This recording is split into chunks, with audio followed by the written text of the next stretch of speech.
Welcome to Whiskey is a Journey. My name is Peter Fossiano. You are watching my Monday series on international whiskey. We have done some jumping around. We started out in New Zealand. We went over to Germany. We went over to Taiwan. And now we are headed over to India. And we're going to be taking a look at Amrut Fusion. Like always, let's go ahead and pour it, nose it, taste it, talk about it. And then if you stick around until the end, we're going to go ahead and give it a score. Now this is a peated Indian whiskey. It's coming in at 50% ABV. It is natural color, non-chill filtered. It does not have an age statement, but I think it's supposed to be somewhere around 4 and 6 years old, and we'll get to that in a little bit. It's made from 100% malted barley, and 25% of that is peated barley. It's matured in ex-bourbon barrels and also new charred oak. I do have a bottle number on here. It is bottle number 117, and apparently it was bottled in April of 2022. It's a 700 milliliter bottle, and at the time that I paid for it, I paid $83.99 in Phoenix, Arizona. All right, let's get this thing on the nose. Not that I have to get it up there really close because I can already smell the peat. This is a very sweet peat. Get a lot of dried fruits, and maybe it is power of suggestion, but I do think that I'm getting a charred note on the nose. It's malty, it's caramely, good amount of vanilla cream, and maybe that vanilla cream is also coming across as a little bit of butterscotch. All of those notes seem to meld together. The vanilla, the caramel, the butterscotch, the creaminess. If there's anything at all like that in the glass or in the glass of whiskeys that I've had, those all kind of go together. It's almost like the caramels that you get with the white middle portion, and I think that is what's coming across here. It's pretty candied, caramel candied, with that shot of vanilla through the center. The nose is amazing. It smells like it is going to be an explosion of flavor on the palate. So let's get to it and see what it tastes like. Smoky, peaty, vanilla, that maltiness is there. It does come across pretty sharp. And then there's a good amount of bitterness that is settling into the side of the tongue. There's almost a zestiness or a zing to this midway through the palate towards the back. And then way towards the back, I'm getting black coffee notes. Maybe that's where that bitterness is coming from, like a bitter dark chocolate or a bitter coffee note, a bitter black coffee note. Now, there's no doubt about this. This seems to be a very full-bodied, very robust single malt, peated single malt, Indian peated single malt. But you can never trust that first sip. So let's get that second sip down. Let me go ahead and concentrate on the finish and then add some water to this. Tell you what, it really smells amazing. On the nose, I'm getting all of those classic peated Scotch notes, and it's coming across as almost towards the savory side of a barbecue sauce or a savory side of a smoked meat, not necessarily a campfire. There is smoke in here, but I would say it's more towards the smoked meat portion, not iodine, not Band-Aid, not a smoldering log. Let's go ahead and get it on the palate. Yeah, that zing is there. It shoots across the palate, and I wouldn't say that this is a well-rounded whiskey. I don't think this is well-rounded single malt.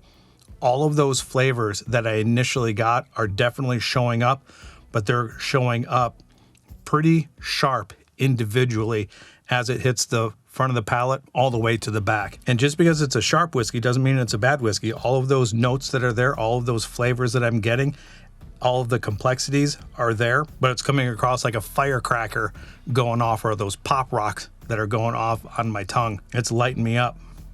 It's lighting me up with flavor, not with that ABV, even though that 50% ABV is really, really good. All right, here's what I'm gonna do. I'm gonna add a little bit of water to this, talk a little bit about Amrut, and talk a little bit about Amrut Fusion. Let the water do its thing, get a last taste with water, and then give it a final score. I'm gonna give it a healthy dose of water and see if that does anything to it. roll it around in the glass, and then let's get the information out for you. When doing the research, I was surprised to hear that Amrut was actually around since 1948. They went by Amrut Laboratories, and they ended up doing rum in the 1960s, brandy in the 1970s, malts in the 1980s, and then Amrut Fusion hit the markets in 2009. And it looks like they may have had some single malts prior to that. So in 2004, Amrut Single Malt was launched. And it's also looking like in 2010, Bill Murray ended up putting this as his third place whiskey of the year in 2010. Now, focusing a little bit on Amrut Fusion itself. The word fusion, I'm getting maybe the same information, but it's a little bit convoluted in my head. The fusion portion of this is because they're using regular malt and peated malt. And those two individual, the ex-bourbon casks and then the malted casks, those are the fusions that they're putting together. And they're saying that each one of these is aged for 2 years by themselves. And then when they're mixed together, they're aged, I believe, for another, I want to say 9 months. I'm not exactly sure. If you are familiar with Amrut Fusion and how they go about blending the two casks together before they ended up bottling it, let me know in the comments down below. If you're new to the channel and you're not subscribed and you like this information, do me a favor and subscribe to the channel. Turn that bell notification on because I produce videos and release them every Monday, Wednesday, and Friday. I think that's pretty much all I have for the history of this. Let's get it one more swirl in the glass. Give it a nose, give it a taste, and give it a score. Boy, that is all sweet, candied, dried fruit, and peat. The water that I put in here tamped down or subdued the peaty notes a little, and it smells very candied, very sugary. All right, let's go ahead and get it on the palate.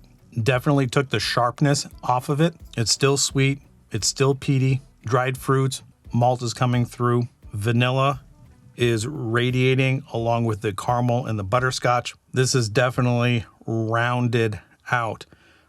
I think I'm liking this more with water than without. The water seemed to soften it quite a bit, and it softened it for the better. But let me get that second sip with water, and then we'll move on to the score. Yeah, the zing that you get is still there. That citrus note, the vanilla, the malt, that coffee, that char, that's all there. But now it has seemed to round out a little bit more. I like that quite a bit, especially with the water. So if you are new here, my rating system is out of 5 stars. And every one of these Monday series, I'm treating separately. So I can't go off of a score that I did with a whiskey from Buffalo Trace and compare it to this.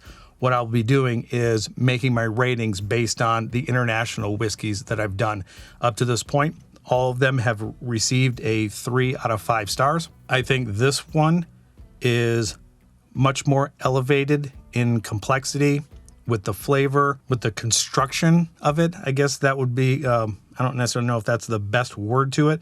This definitely builds. As you're sipping it, you're going to get multiple different flavors, whereas the other whiskeys that I've had, with the exception of the Eiffel seems to stack flavors on top of one another, but nothing like this. This is a robust, complex, unfolding Indian single malt.